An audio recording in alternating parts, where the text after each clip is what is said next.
Hello everyone, स्वागत है आप सभी का टॉपर्स प्राइम चैनल में। इस वीडियो में आज हम पढ़ने वाले हैं कंप्यूटर का लास्ट टॉपिक, कंपाइलर डिज़ाइन।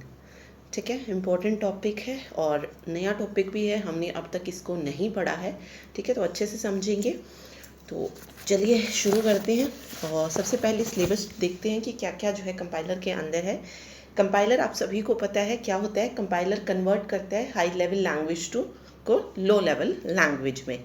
ठीक है, ओके, या आप ये कह सकते हैं कि जो ह्यूमन अंडरस्टैंडेबल लैंग्वेज होती है उसको कन्वर्ट किया जाता है मशीन अंडरस्टैंडेबल लैंग्वेज में। ठीक, तो कंपाइलर का काम ये होता है। तो सबसे पहले हम इसका सिलेबस देखते हैं कि सिलेबस में क्या क्या दिया गया है। तो सबसे पहले आप देखेंगे तो इंट्रोडक्शन ऑफ ए कंपाइलर है, then lexical analysis, recognition of tokens, minimizing DFA, parsing and parse tree, right most and left most derivation दी है इसमें, बॉटम और अप और टॉप डाउन पार्सर दिया है। इसके बाद इसमें इंटरमीडिएट कोड जनरेशन के बारे में बताया गया है। देन उसके बाद code generation and code optimization है। ठीक है, तो ये जो चीज़ें हैं, चाहे वो लेक्सिकल एनालिसिस है, पार्सिंग या पार्स ट्री है, इंटरमीडिएट कोड जनरेशन है, कोड जनरेशन या कोड ऑप्टिमाइजेशन है, ये होते क्या है? ये होते हैं कंपाइलर के फेज।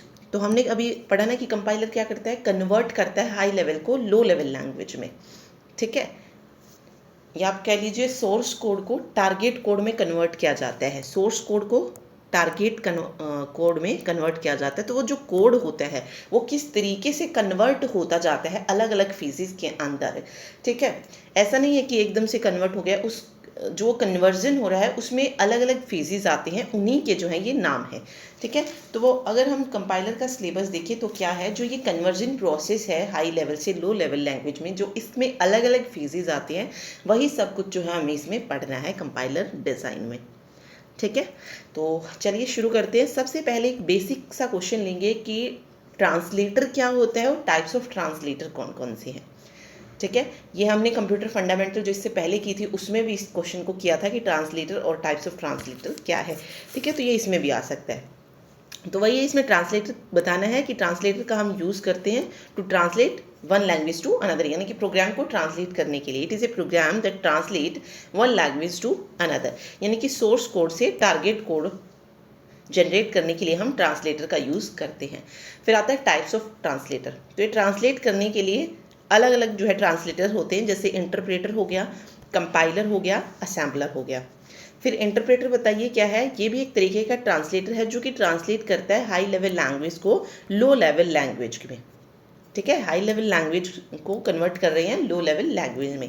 एग्जीक्यूशन के टाइम पे क्या होता है, it check line by line for error, यानी कि जब हम कन्वर्जन करते हैं तो ये किस तरीके से कन्वर्ट करता जाता है, लाइन बाय लाइन जो है कन्वर्ट करता है, यानी कि जो पूरा कोड है वो एक बार में कन्वर्ट ना होकर लाइन टू लाइन जो है कन्वर्ट होता है। ठीक है, इसके जो एग्जाम्पल दिए हैं वो है बेसिक और लोअर वर्जन ऑफ पास्कल। ठीक है, जो बेसिक लैंग्वेज है और लोअर वर्जन ऑफ पास्कल है, ये जो है किस तरीके की उसमें आ जाएंगे लैंग्वेजेस में, इंटरप्रेटेड लैंग्वेज आप इसको बोल सकते हो। ठीक है, देन आता है असेंबलर। असेंबलर क्या करता है, ट्रांसलेट करता है असेंबली लेवल लैंग्वेज को मशीन कोड में। असेंबली लैंग्वेज जो होती है उसको मशीन कोड में बदलता है। इसमें एग्जांपल आते हैं माइक्रो प्रोसेसर 8085 और 8086। देन कंपाइलर है, ये भी जो है क्या करता है, ट्रांसलेट करता है सोर्स कोड को किस में, टारगेट कोड में, one language to another language, source code से टारगेट कोड जनरेट करने के लिए। It execute the whole program and then display the error. ये पहले पूरे उसको एग्जीक्यूट करता है, यानी कि जो कन्वर्जन होता है इसमें सोर्स कोड से टारगेट कोड में, ये पूरे प्रोग्राम को जो है कन्वर्ट करता चलता है। ठीक है, इसके एग्जाम्पल है इसमें अगर आप देखेंगे तो सी है, C++ है, कोबोल हो गया, हायर वर्जन ऑफ पास्कल हो गया। उसके बाद आपसे डिफरेंस पूछ सकता है, तो डिफरेंस इसमें ऐड किया गया है, ये आप बता सकते हैं 2 नंबर में। ठीक है, ओके, देन नेक्स्ट क्वेश्चन जो हमारा बनता है वो इसमें जो नेक्स्ट टॉपिक भी कह सकते हैं वो आता है concept of language processing system. ठीक है, लैंग्वेज प्रोसेसिंग सिस्टम क्या होता है इसको हमें बताना है कि जो ये कंसेप्ट है ये क्या है लैंग्वेज प्रोसेसिंग सिस्टम का। तो ये क्या है, देखिए ये पूरा क्वेश्चन आपसे 5 नंबर में आ सकता है, 5 से 6 नंबर में क्वेश्चन पूरा आ सकता है लैंग्वेज प्रोसेसिंग सिस्टम का, और इसमें डायग्राम भी जो है आपसे बोल सकता है। ठीक है, लैंग्वेज प्रोसेसिंग सिस्टम में हम क्या करते हैं, जो हम हाई लेवल लैंग्वेज यानी कि जो हम प्रोग्राम लिखते हैं कंपाइलर डिज़ाइन में, वो क्या कर रहे हैं, हम हाई लेवल लैंग्वेज में लिखते हैं। ठीक है, उसको फिर हमें किस में चेंज करना होता है, मशीन लेवल लैंग्वेज में, यानी कि सोर्स कोड से हम टारगेट कोड जनरेट करते हैं। ठीक है, तो क्या क्या स्टेप जो है इसमें आते हैं, वो सब जो है हमारे लैंग्वेज प्रोसेसिंग सिस्टम के अंदर जो है आते हैं। ठीक है, तो चलिए शुरू करते हैं। देखिए, इसमें पहले आप डेफिनेशन यहाँ पे पढ़ सकते हैं, ये सब कुछ इसमें ऐड किया गया है। In language processing system the source code is first pre processed, यानी कि जो सोर्स कोड होता है, सोर्स कोड किस में होता है, यूज़र की जो लैंग्वेज होती है, जो हाई लेवल लैंग्वेज होती है, ये कह सकते हैं, जिसको यूज़र समझता है, उसमें होता है। तो उसको सबसे पहले क्या किया जाता है, प्री प्रोसेस्ड किया जाता है। ठीक है, प्री प्रोसेस्ड क्या होता है ये हम अभी पढ़ेंगे। देखिए, प्री प्रोसेस्ड का मतलब क्या है, जब हम प्री प्रोसेस करते हैं, देखिए हाई लेवल लैंग्वेज में हम किसका यूज़ करते हैं, हैश का यूज़ करते हैं ना। जैसे देखो, हैश इंक्लूड लिखते हैं, हैश डिफाइन लिखते हैं, ये सब चीज़ें जो है हम अपनी जब मान लीजिए हम सी लैंग्वेज भी कर रहे हैं, तो हाई लेवल लैंग्वेज होती है सी प्लस प्लस। ठीक है, तो जब हम ये प्रोग्राम इसमें बनाते हैं तो हमेशा हैश का यूज़ करते हैं। ठीक है, तो प्री प्रोसेसर क्या करता है, कन्वर्ट करता है हाई लेवल को प्योर हाई लेवल लैंग्वेज में। प्योर हाई लेवल लैंग्वेज का मतलब क्या है कि इसमें जो भी हैश वाले जो फंक्शन होते हैं उनको ये क्या कर देता है, रिमूव कर देता है। प्री प्रोसेसर क्या करता है, उसको रिमूव कर देता है प्री प्रोसेसर डायरेक्टिव को। ठीक है, इनको प्री प्रोसेसर डायरेक्टिव बोलते हैं, हैश को। ठीक है, तो प्री प्रोसेसर क्या करता है, इनको रिमूव कर देता है और उस जो लैंग्वेज होती है हाई लेवल लैंग्वेज, उसको प्योर हाई लेवल लैंग्वेज में कन्वर्ट कर देता है। ठीक है, तो ये इसमें बताया गया है। तो सबसे पहले सोर्स कोड को क्या किया जाता है, प्री प्रोसेस्ड किया जाता है। The modified source program is processed by the compiler to the form the target assembly program, which is then translated by assembler to create relocatable object code that are processed by linker and loader। तो ये पूरी step wise इसमें लिखा गया है कि पहले इससे इसको कन्वर्ट किया जाता है, फिर जो इनपुट कंपाइलर के पास जाती है वहाँ से जो है असेंबली लैंग्वेज होती है जनरेट, फिर असेंबलर जो है असेंबली लैंग्वेज को रीलोकेटेबल मशीन कोड में कन्वर्ट करता है, देन लोडर लिंकर का जो है काम आता है, और उसके बाद जो हमको मशीन कोड मिल जाता है। ठीक है, तो ये सारे स्टेप जो हैं आपको याद रखने हैं और डायग्राम जो है बना के आना है। देखिए, हाई लेवल लैंग्वेज से जो है हमने प्रोग्राम को लिखा, देन इनपुट यहाँ पे जाएगा प्री प्रोसेसर के पास। प्री प्रोसेसर क्या करेगा, सारे जो है हैश फंक्शन को रिमूव कर देगा और हमें क्या मिल जाएगी, प्योर हाई लेवल लैंग्वेज जो है हमको यहाँ से मिल जाएगी। ठीक है, प्योर हाई लेवल लैंग्वेज जो है यहाँ से जनरेट हो जाएगी। उसके बाद क्या होगा,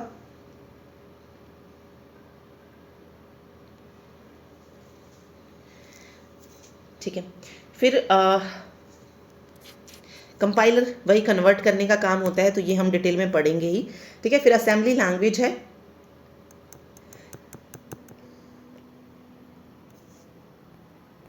कंपाइलर से कन्वर्ट होकर असेंबली लैंग्वेज में आएगी। तो असेंबली लैंग्वेज में जो है सीक्वेंस ऑफ मशीन इंस्ट्रक्शन होती है, लेकिन ये प्रॉपर 01 की फॉर्म में नहीं होती है। ठीक है, असेंबली लैंग्वेज प्रॉपर 01 की फॉर्म में नहीं होती है, तो फिर जो यहाँ पर इनपुट थी वो असेंबलर के पास जो है जाती है। ठीक है, असेंबलर क्या लेता है, एक तरीके का प्रोग्राम है जो कि इनपुट ले रहा है कहाँ से, असेंबली लैंग्वेज से। ठीक है, देन उसको क्या करेगा, चेंज करेगा मशीन लैंग्वेज कोड में। तो यहाँ पे जाएगा फिर रीलोकेटेबल मशीन कोड। तो यहाँ पे हम क्या करेंगे, लोड करेंगे मशीन में कोड को रन टाइम पे। ठीक है, देन उसके बाद आता है लोडर और लिंकर का काम। लोडर और लिंकर क्या करते हैं, जो रीलोकेटेबल कोड है उसको, मतलब जितनी भी फाइल्स होती हैं एक साथ उनको लिंक किया जाता है, देन उसको मेमोरी में लोड किया जाता है। ये पूरा काम जो है यहाँ पे इसका होता है। तो यही इसमें यहाँ पे डिफाइन किया गया, मतलब पूरा अच्छे तरीके से बताया गया है। High level is the human understandable language है। इसमें जो हम जो प्रोग्राम इंक्लूड करते हैं, हैश डिफाइन या hash include directive, include hash include और hash define, it is known as high level language. Preprocessor क्या करता है, टर्मिनेट कर देता है हैश इंक्लूड डायरेक्टिव्स को। ठीक है, इसके अलावा फाइल इंक्लूजन को भी, मैक्रो एक्सपेंशंस, इन सभी को जो है वो रिमूव करता है। देन प्योर हाई लेवल है, it means that the program will not contain any hash tags, यानी कि जो हैश टैग्स ऊपर वाले जो भी हम डालते हैं वो सब जो है रिमूव होके बाकी का जो प्रोग्राम है सिर्फ वो बच जाता है। ठीक है, उसके बाद असेंबली लैंग्वेज है, it is an intermediate state Okay, it is an intermediate state that is sequence of machine instruction and some other beneficial record needed for implementation if it is neither in the form of 0 or 1. Then assembler के बारे में बताया गया है, relocatable machine coder, loader रिंकर है. ठीक, तो ये पूरा लैंग्वेज प्रोसेसिंग सिस्टम आपसे पूछ सकते हैं, तो ये हो जाएगा.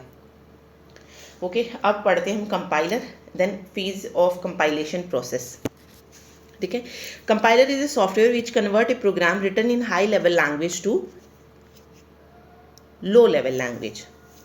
ठीक है, कंपाइलर का एक तरीके का सॉफ्टवेयर है जो कि कन्वर्ट करता है जो प्रोग्राम लिखा होता है हाई लेवल लैंग्वेज में उसको लो लेवल लैंग्वेज में, या आप कह सकते हैं कि सोर्स प्रोग्राम को टारगेट प्रोग्राम में या हाई लेवल लैंग्वेज को लो लेवल लैंग्वेज में. और जब हम कन्वर्ट करते हैं तो कुछ एरर भी जो है यहाँ पे अकर होती है. ठीक है, तो उनको भी दिखता है कंपाइलेशन एरर. ओके, उसके बाद फेजेस ऑफ कंपाइलर है. तो अगर हम मेनली देखिए तो दो पार्ट्स में कंपाइलेशन प्रोसेस होती है. एक होता है एनालिसिस फेज और दूसरा होता है सिंथेसिस फेज. पहले ये दो फेज पढ़ेंगे, फिर ये फर्दर डिवाइडेड है ये दोनों फेज. एनालिसिस फेज अगर हम देखेंगे तो जो मेन ऑब्जेक्टिव है एनालिसिस फेज का वो क्या है, ब्रेक करता है ये सोर्स कोड को पार्ट्स में. जो हमारा पूरा सोर्स कोड होता है, जो हम प्रोग्राम लिखते हैं उसको ये पार्ट्स में डिवाइड करते हैं. Then arrange these pieces into meaningful structures. The analysis phase also called information about source program and store it in a data structure called symbol table. यानी कि एनालिसिस फेज क्या करता है, सारी इंफॉर्मेशन को कलेक्ट करता है और जितने भी फेज इस एनालिसिस फेज के अंदर आते हैं उन सभी का डाटा ये किसके अंदर रखता है, सिंबल टेबल के अंदर रखता है. The analysis phase is often called the front end of compiler. जो है इसको क्या बोला जाता है, फ्रंट एंड जो है इसको बोला जाता है. ठीक है, एनालिसिस फेज को तीन चीज़ें आती हैं इसमें एनालिसिस फेजेस में. एक होता है लेक्सिकल एनालिसिस, सिंटैक्स एनालिसिस और सिमेंटिक एनालिसिस. उसके बाद आता है synthesis phase. Synthesis phase is concerned with generation of target language statement which has the same meaning as the source statement. The synthesis phase is often called the back end of compiler और ये contain करता है तीन चीज़ें, intermediate code generation, code optimisation और code generation. ठीक है, तो ये 6 फेज होते हैं. तो यहाँ पे ये पूरा ऐसे भी देख सकता है कि डिफाइन कीजिए फेजेस ऑफ कंपाइलर, कंपाइलर के फेजेस को करना है. तो अगर आप देखेंगे इसमें तो ये देखिए मेन फेज ये होते हैं इसमें, लेक्सिकल एनालिसिस, सिंटैक्स और सिमेंटिक. ये तीनों क्या थे, एनालिसिस फेज थे. और लास्ट 3 क्या थे, सिंथेसिस फेज थे. ठीक है, तो किसी भी तरीके से पूछ सकता है. अगर कंपाइलेशन प्रोसेस करके पूछ रहा है तो वो 2 फेज एनालिसिस और सिंथेसिस है. या डायरेक्ट आपसे पूछ सकते हैं what is compiler, explain analysis phase and synthesis phase. या फिर आपसे फेजेस ऑफ कंपाइलर पूछ सकता है, तो ये फिर पूरा लिखना है. ये मेन फेज होते हैं. सब फेजेस में 2 होते हैं, सिंबल टेबल मैनेजमेंट होती है और एरर हैंडलिंग होती है. तो ये कुछ इस तरीके से होता है, lexical analysis, syntax analyser, semantic analyser, intermediate code generation, code optimiser और टारगेट कोड जनरेटर. ये एनालिसिस फेज होते हैं, ये सिंथेसिस फेज होते हैं. ठीक है, और हर एक की जो है सिंबल टेबल जो है बनाई जाती है और यहाँ पर एरर हैंडलिंग भी जो है हर उस स्टेज का होता है. ठीक, तो ये इस तरीके से. फिर हाई लेवल लैंग्वेज से असेंबली कोड आप बोल सकते हो या फिर टारगेट कोड जो है हम जनरेट करते हैं. ओके, तो बस अब यहीं पे ये देखना है. चलिए अब हर एक फेज देखिए. Lexical analyser phase is the first phase of compilation process. Lexical analyser जो होता है ये फर्स्ट फेज होता है. It take source code as input, यानी कि जो सोर्स कोड हम लिखते हैं, ठीक है, वो एज ए इनपुट इसको लेता है. It read the source program 1 character at a time. क्या करता है ये जो रीड करता है ना, वो कैसे करता है, सोर्स प्रोग्राम में से 1 character at a time and then उनको कन्वर्ट कर देता है मीनिंगफुल लेक्सी में. यहाँ पे कन्वर्ट किया जाता है कैरेक्टर को किस में, लेक्सी में, या आप इसको टोकन्स बोल सकते हैं. ठीक है, तो टोकन्स में ये कन्वर्ट करते हैं लेक्सिम में. Lexical analyzer represent these lexeme in the form of tokens. ठीक है, तो आपको याद रखना है कि सबसे पहले कोई भी प्रोग्राम जो है वो किस में जाएगा, लेक्सिकल एनालाइजर में जाएगा. ठीक है, फिर लेक्सिकल एनालाइजर जो है उसे क्या करेगा, टोकन्स में क्या कर देगा, डिवाइड कर देगा. अब इसमें मान लीजिए देखिए टोकन्स में किस तरीके से डिवाइड होगा. मान लीजिए मैंने लिखा एक प्रोग्राम ऐसे मेन, ठीक है, देन ये कर्ली ब्रेसेस, उसके आगे लिखा a equal to B multiply C and that. अब इसको किस तरीके से टोकन में डिवाइड कर सकते हैं. ठीक है, सबसे पहले इसको बताएगा ये क्या है, ओपन ब्रेसेस है, ठीक है, ओपन ब्रेसेस लिखा। देन ए क्या है, आइडेंटिफायर है। बी क्या है, आइडेंटिफायर है। सी क्या है, आइडेंटिफायर है। ए बी सी क्या है, आइडेंटिफायर। फिर आपको बताएगा कि इक्वल क्या है, असाइनमेंट ऑपरेटर है। मल्टीप्लाई क्या है, मल ऑपरेटर है। ठीक है, देन क्लोज ब्रैकेट है। तो ये सारी जो ये बन के आ रही हैं, ये छोटे छोटे पार्ट्स, ए है, बी है, इक्वल है, ब्रेसेस हैं, मल्टीप्लाई है, सी है, ये क्या है, इनको इन छोटे छोटे पार्ट्स में डिवाइड कर देगा। इसी को हम बोलते हैं लेक्सिम। ठीक है, क्या बोलते हैं इनको, लेक्सिम, लेक्सिम बोल सकते हैं आप इनको। ठीक है, तो इस तरीके से डिवाइड करता है ये पूरे सोर्स प्रोग्राम्स को टोकन्स में या लेक्सिम्स में। ठीक, तो ये काम होता है किस पे, लेक्सिकल एनालिसिस फेज पे।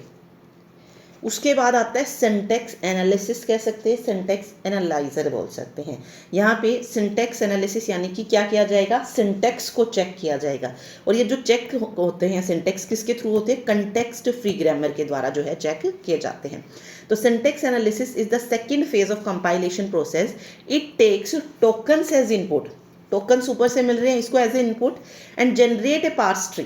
अब जो इसको टोकन्स मिले हैं उससे ये क्या कन्वर्ट करेगा, parse tree as a output जो है ये जनरेट करके देगा। ठीक है, in syntax analysis phase the parser check that the expression made by the token is syntactically correct और नॉट। तो वो पार्स जो होता है वो चेक करता है उस एक्सप्रेशन से, जो टोकन से जो बना है वो, कि वो सिंटैक्टिकली करेक्ट है या नहीं है। ठीक है, तो यहाँ पे ये एक तरीके का क्या कर देता है, इस तरीके से पार्स ट्री जनरेट करते हम जाते हैं। जब हम इसको पूरा खोल कर पढ़ेंगे अलग अलग फेजेस को, उसमें देखेंगे हम। ठीक है, अब एरर आपको पता है ना, सिंटैक्स एरर क्या है। फॉर एग्जांपल मान लीजिए मैंने लिखा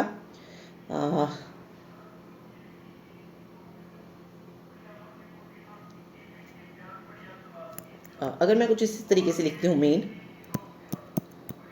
और b plus c equal to a कर रखा है मैंने। ठीक है, तो यहाँ पे सिंटैक्स एरर आ जाएगी, क्योंकि इसको लिखने का तरीका कैसे होगा, a equal to b plus c आएगा। ठीक है, तो सिंटैक्स एरर आपको ये शो कर देगा, या आपने सेमीकोलन नहीं लगाया है। ठीक है, तो इस तरीके का जो है हो जाएगा एरर। ओके, देन उसके बाद आता है सिमेंटिक एनालिसिस। ये थर्ड फेज होता है कंपाइलेशन प्रोसेस का। It check whether the parse tree follow the rule of language और नॉट। जो पार्स ट्री बना है कि क्या वो रूल है जो लैंग्वेज के उसको फॉलो कर रहे हैं या नहीं, ये चेक किया जाता है। ओके, इसमें आप मेनली आप देखेंगे तो इसमें टाइप चेकिंग होती है। क्या होती है, type checking. Semantic analyser keep track of identifiers, there types and their expression. तो इसमें सब कुछ जो है चेक करके रखता है वो। The output of semantic analysis phase is the annotated tree syntax. जो यहाँ से जो आउटपुट बनेगा वो क्या बनेगा, एनोटेटेड। एक बार इसको दोबारा समझेंगे, एक बार पढ़ लेते हैं। देन इंटरमीडिएट कोड जनरेशन है, जहाँ पे कंपाइलर जनरेट करता है सोर्स कोड को इंटरमीडिएट कोड में। ठीक है, इंटरमीडिएट कोड में, intermediate code is generated between the high level language and the machine language. The intermediate code should be generated in such A way that you can easily translate into the target machine code. उसके बाद code optimization है, ये एक optional phase है। इसको हम intermediate code को improve करने के लिए यूज़ करते हैं, ताकि मतलब ऑप्टिमाइज़ क्या होता है, उसको और छोटा करना। ठीक है, जो भी हमारा प्रोग्राम आया है यहाँ से आउटपुट जो हमें मिली है उसको थोड़ा छोटा करना, ऑप्टिमाइज़ कर देना। ठीक है, ताकि जो प्रोग्राम है वो फास्टर रन कर सके और स्पेस भी जो है वो कम ले। यानी कि हम अगर 4 लाइन है तो वो अगर कोशिश करें हम उसको 3 या 2 लाइन में लिख सके, मीन्स छोटा करके उसको कर सके। तो ये क्या कर देता है, रिमूव कर देता है अननेसेसरी लाइन को कोड में से, and arrange the sequence of statement in order to speed up the program execution. ठीक है, देन कोड जनरेशन है। कोड जनरेशन फाइनल स्टेज होती है कंपाइलेशन प्रोसेस की। It takes the optimised intermediate code as input and map it to the target machine language.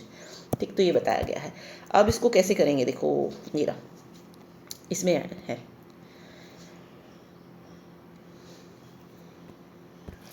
देखिए, अब ये as a input हमने लिया।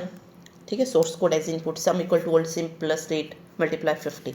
तो लेक्सिकल एनालाइजर इसको क्या करेगा, लेक्सिम के फॉर्म में कन्वर्ट करेगा। तो यहाँ पे आ जाएगा सम के लिए ID1 और सम के लिए ID2 plus ID3 and ID4। इस तरीके से जो है ये जाएगा सिंटैक्स एनालाइजर के पास। देन यहाँ से जो है इसको इसका जो पार्स ट्री है वो क्रिएट किया जाएगा। ठीक है, पार्स ट्री क्रिएट किया हमने, कहाँ से शुरुआत कर रहे हैं हम, इक्वल से, ठीक है। इक्वल साइन आप देख सकते हैं यहाँ से। इक्वल साइन जब हमने देखा तो हमने दो चीज़ें क्रिएट की हैं इक्वल से, अटैच है ID1 और, ठीक है, ID1, ठीक है। फिर आता है प्लस, इस प्लस से अगर आप देखेंगे तो क्या है, ID2 जनरेट होगी, ठीक है। उसके बाद है स्टार, यहाँ पे आ जाएगी ID3 और ये हो जाएगा ID4, ठीक है। तो इस तरीके से पास ट्री जो है ये हो जाएगा। देन यहाँ पे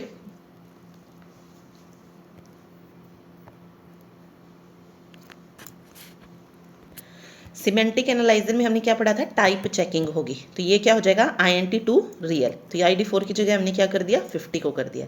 then intermediate code generator, intermediate code generator में हम इस तरीके से जो है लिखते हैं, ठीक है। इसमें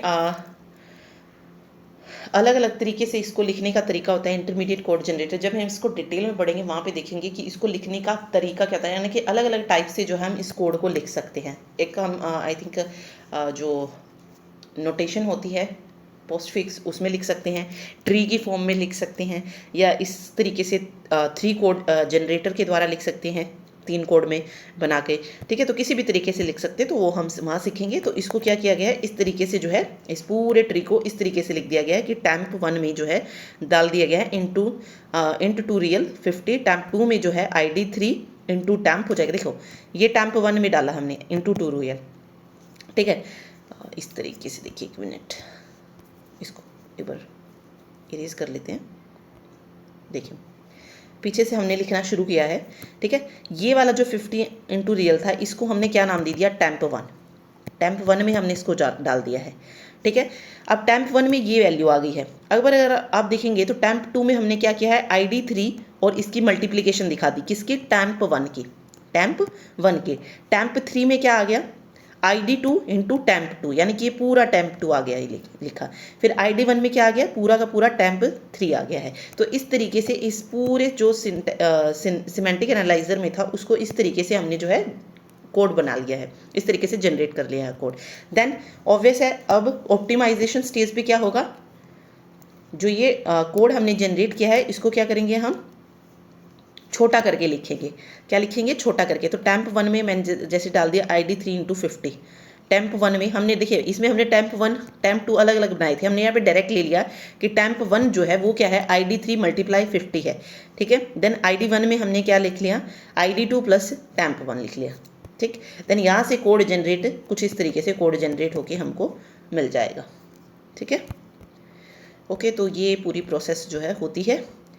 चलिए अब अलग अलग फेजेस को हम पढ़ रहे हैं। सबसे पहले आपसे एक्सप्लेन पूछा जा सकता है कि लेक्सिकल एनालिसिस को उसकी रिस्पॉन्सिबिलिटीज़ के साथ एक्सप्लेन कीजिए। ये भी 5 नंबर या 6 नंबर में बन सकता है। तो वही आपको बताना है कि क्या होता है, वो हम पहले ही पढ़ चुके हैं। सोर्स कोड को ब्रेक करता है स्ट्रीम ऑफ टोकन में, ठीक है। इसमें जो जो टर्मिनोलॉजीज यूज़ होती हैं कि टोकन्स क्या होते हैं, पैटर्न क्या होता है, लेक्सिम क्या होती है, वो बता देना है। देन उसकी रोल्स और रिस्पॉन्सिबिलिटी क्या है। जो लेक्सिकल एनालाइजर होता है वो जो वाइट स्पेस यानी कि जो स्पेस है या जो कमेंट है उनको जो है ये रिमूव करने का, मान लीजिए सोर्स प्रोग्राम में हमने कहीं पर स्पेस डाला है, कहीं पर हमने कमेंट डाला है, तो लेक्सिकल एनालाइजर क्या करेगा, उसको रिमूव कर देगा, ठीक है। कहीं पर एरर है तो ये एरर मैसेज को जनरेट भी करता है, यानी कि उसमें भी हेल्प करता है। टोकन्स को आइडेंटिफाई करने में हेल्प करता है।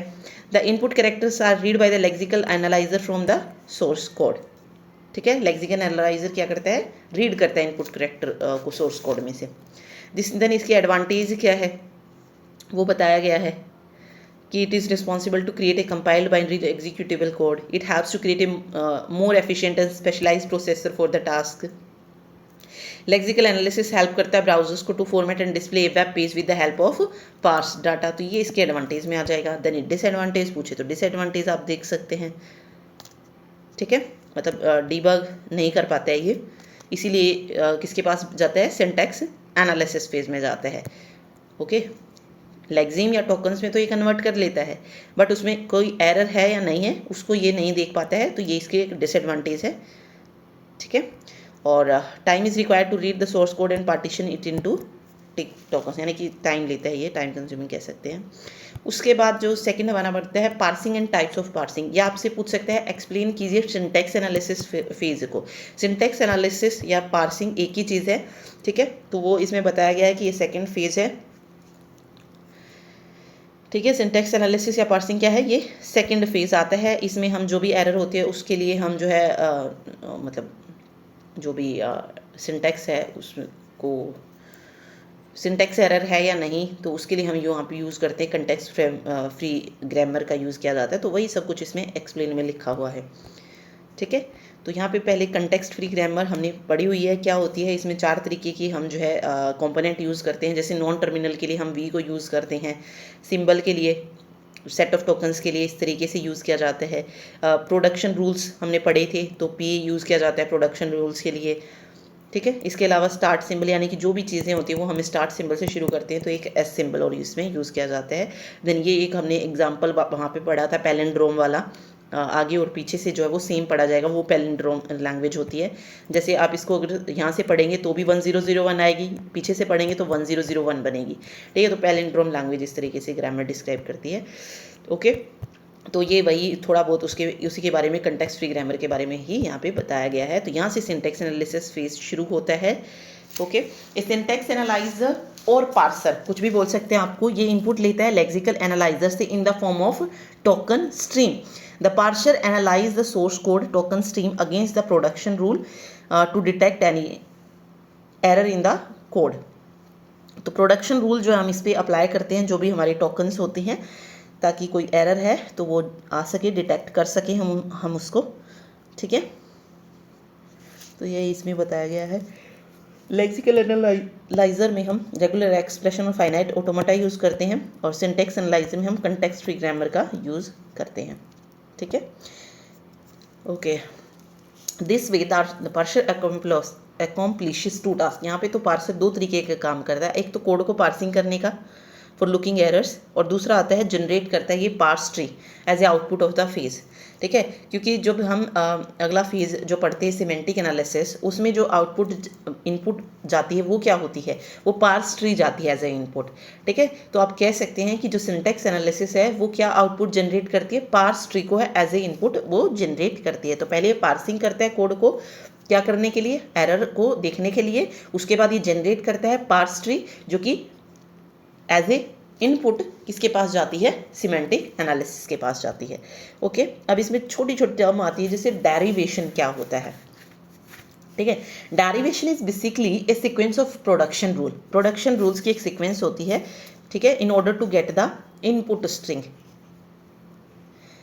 During parsing we take 2 decisions, deciding the non terminal which is to, यानी कि इसमें हम 2 लेते हैं कि हमें सबसे पहले तो पार्सिंग जब हम करते हैं, डेरिवेशन का जब हम करते हैं सॉरी, तो हमें क्या करना होता है, नॉन टर्मिनल को रिप्लेस करना होता है।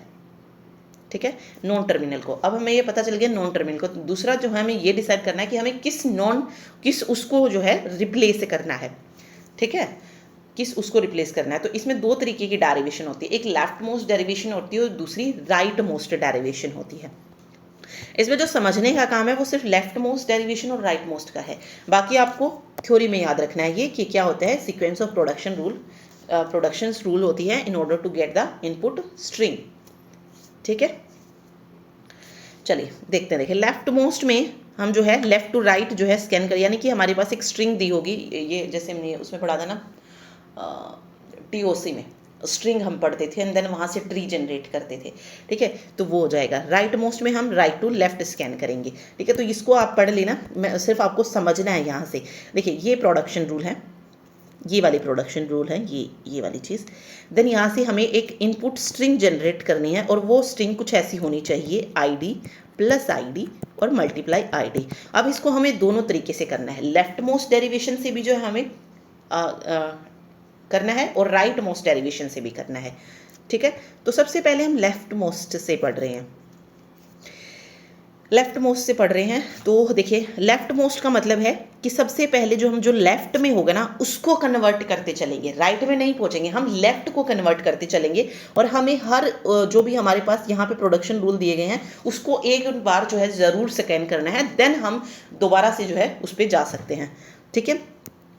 तो एक बार जब कंप्लीट सारे हो जाएंगे स्कैन, उसके बाद जो है हम उसको वापस से ले सकते हैं। ठीक।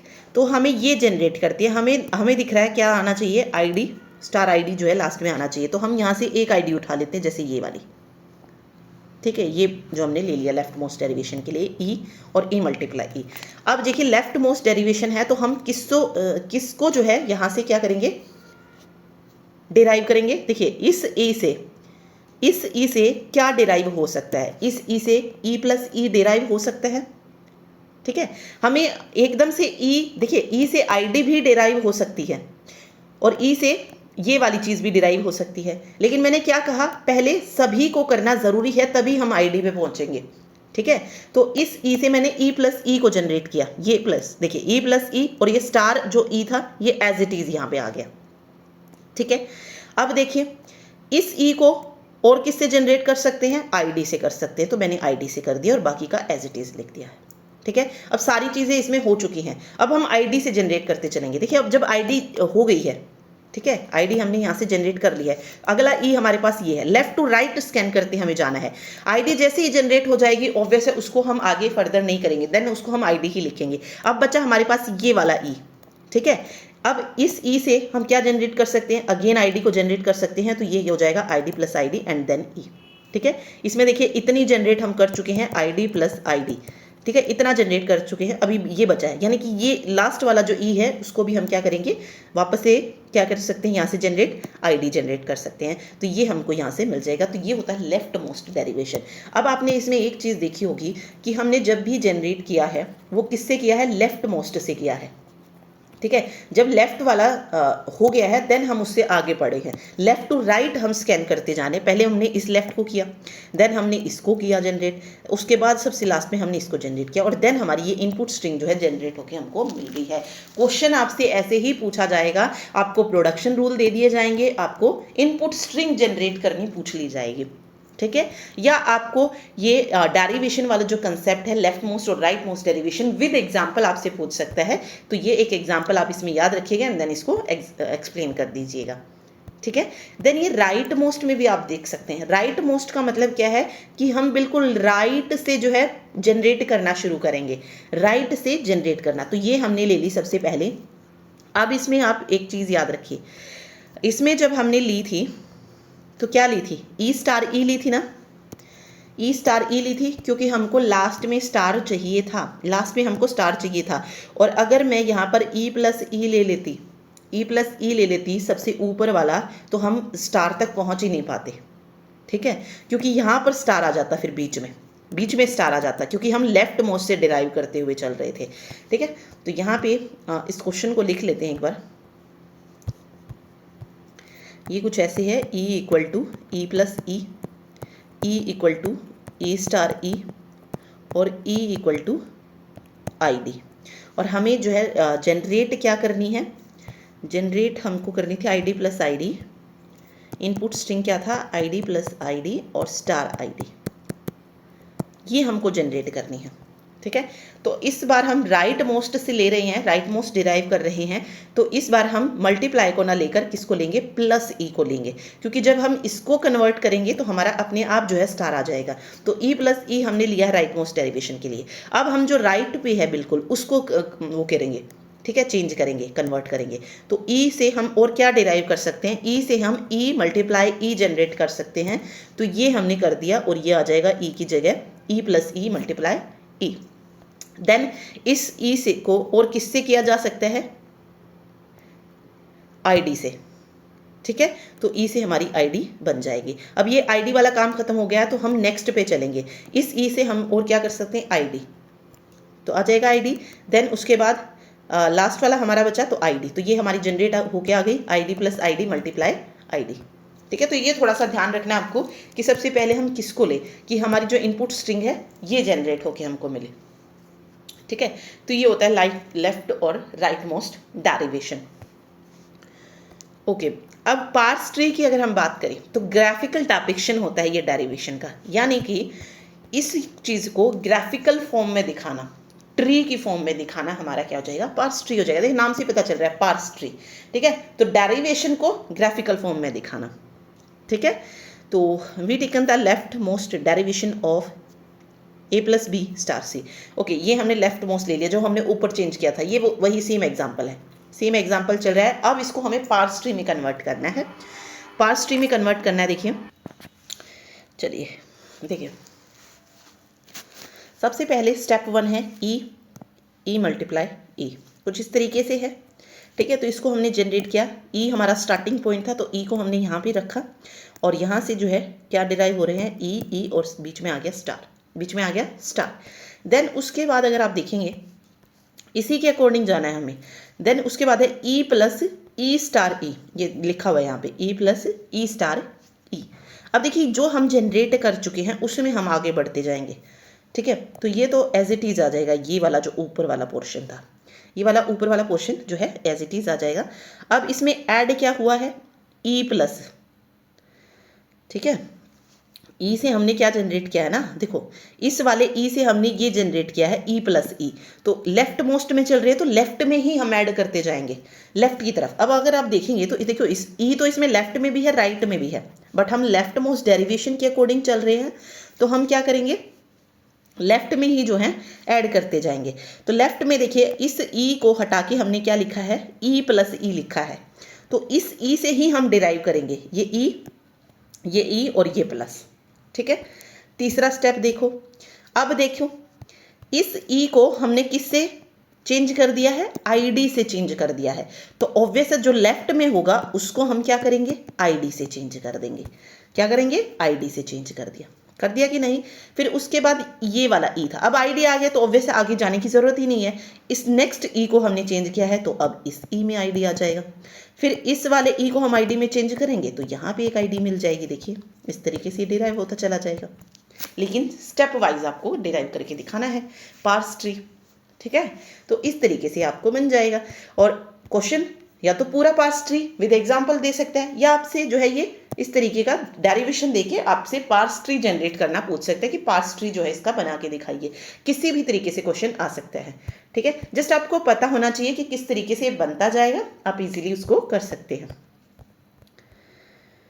ओके अब बता दिया इसमें कि जो जितनी भी लीफ नोड्स होती हैं वो टर्मिनल्स होती हैं। लीफ नोड कौन सी होती है जिसका कोई आगे क्या नहीं होता फर्दर चाइल्ड नहीं होता है, तो वो क्या होती है सारी टर्मिनल्स क्या हो जाएंगे ये वाली चीज़ जो आईडी है ये जनरेट होके आई है ये, और जो इंटीरियर नोड्स हैं ये वाली ये क्या होती है नॉन टर्मिनल्स। आप देख सकते हैं ये नॉन टर्मिनल कौन से होते हैं जो कैपिटल लेटर्स में होते हैं, ठीक है। ठीक इन ऑर्डर ट्रेवर्सल जो है ये देता है हमें original input tree. Okay parse tree में एसोसिएटिविटी और प्रेसिडेंस ऑफ ऑपरेटर भी होती है, जो डिपेस्ट सब ट्री है वो ट्रेवर्स होती है, मतलब कुछ और चीज़ें इसमें लिखी हुई हैं, मेन चीज़ मैंने आपको बता दी है। उसके बाद एक और कंसेप्ट आता है एम्बिग्यूटी।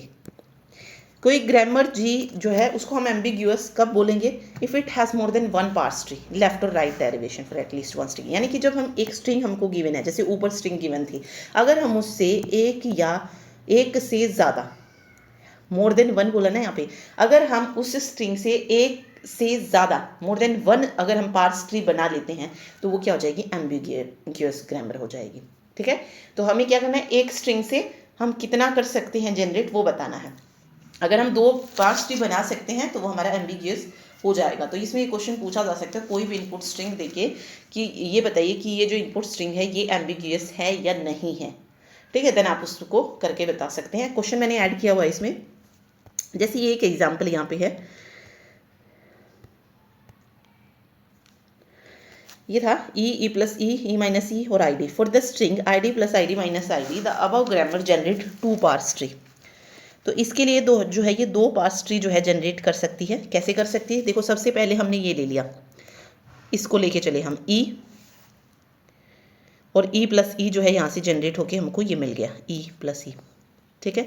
देन ई इस ई से हमने ये जनरेट किया ई माइनस ई, ये जनरेट हो गया। देन हर एक से हमें आईडी जनरेट की, ठीक है। ऐसे भी हम पार्स ट्री बना सकते हैं। फिर हम ऐसे भी बना सकते हैं कि मैं डायरेक्ट ये क्या ले लूँ सेकंड वाला ले लूँ, ई से पहले मैंने ई माइनस ई को जनरेट किया, देन इस ई से राइट मोस्ट में जा रहा है ना ये, एक बार ये हमने लेफ्ट में करके देखा दूसरी बार राइट। ये आप ये भी कह सकते हैं कि अब जिस ग्रामर से हम लेफ्ट और राइट दोनों जो है डेरिवेशन कर सके स्ट्रिंग से वो हमारा एम्बिगियस हो जाएगा। तो ये हमने लेफ्ट भी करके दिखा दी, ये हमने राइट भी करके दिखा दी, ये वाली स्ट्रिंग जो है जनरेट करनी थी ये जनरेट हो गई, ठीक है।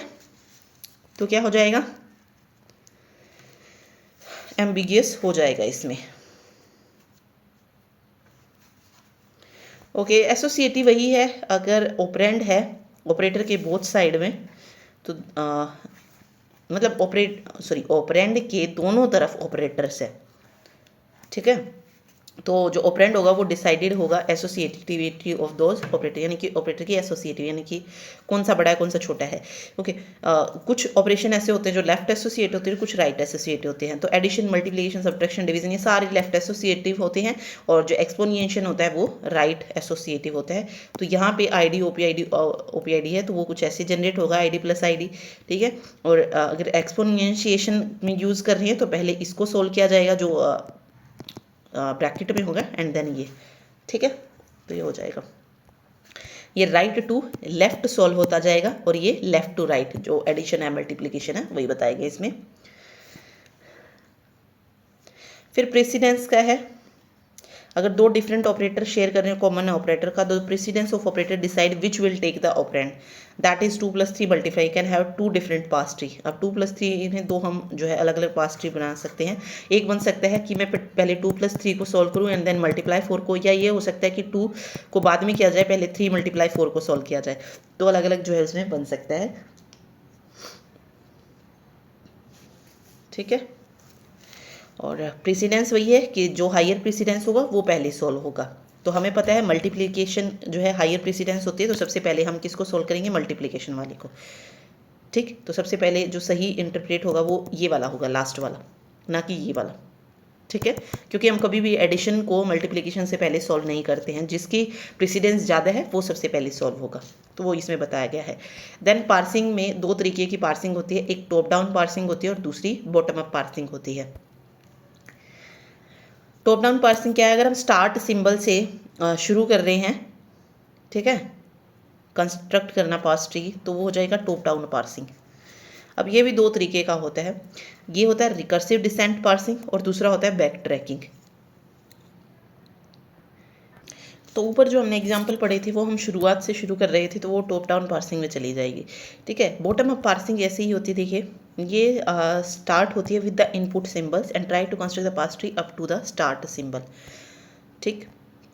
तो ये इनपुट स्ट्रिंग जो होती है वहाँ से शुरू करते हैं, और स्टार्ट सिंबल जो होता है इसमें जो प्रोडक्शन रूल है यहाँ तक जो है हम पहुँचते हैं। तो इसमें बताया गया है, देखिए बॉटम अप पार्सिंग इसमें करके दिखाई है। जैसे हमने इनपुट स्ट्रिंग ये ले लिया a + b × c, ठीक है, इसको हमने इस तरीके से लिखा। देन हम नीचे से शुरू करेंगे, ठीक है। a में हमने क्या डाल दिया, t को डाल दिया है, यानी कि जो id जनरेट हुई है यहाँ से, ठीक है।